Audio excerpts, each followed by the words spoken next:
In this video, we'll go through step by step and change the battery in your Audi TT key fob. This is really easy to do yourself at home. All you'll need is a couple of minutes, a replacement battery, and a flathead screwdriver. And the battery inside will either be a 2032 or a 1632 coin battery.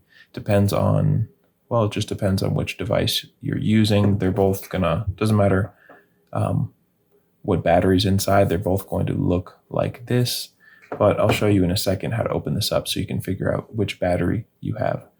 And these are inexpensive. You can find them online if you're interested. I've put links down in the description that'll take you right over to Amazon to find these batteries.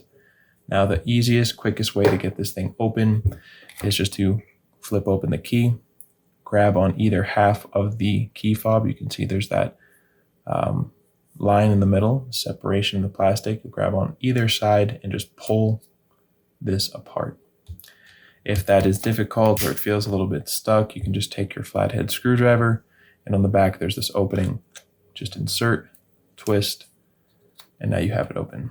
You can do the same thing over here on this bottom part where the key usually goes. Inside here you can grab on both edges there and just pry this open.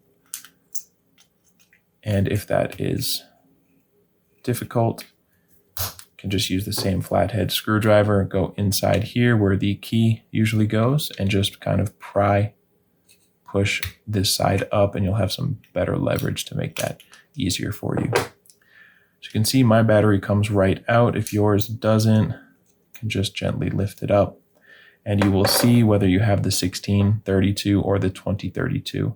This small one here is the 16, which is inside of mine. This is a 2032, just to show you a little comparison. Naturally, if you have the 1632, you'll be buying one of those to replace it, and the same goes with the 2032. And the rest of this is the same, regardless of which battery you have. So just take your new battery, make sure the positive side that has the plus sign on it and the battery information is facing down, and just set it into place. Now you can take the other half of this bottom part here and just line it up and squeeze. Take the top, slide it on there, snap it all the way down, and you are finished. I hope you found this video helpful. If you did, feel free to leave us a like or a comment. And if you ever need help with another key fob, you can come on back to this channel. We'll have you covered with a tutorial like this one.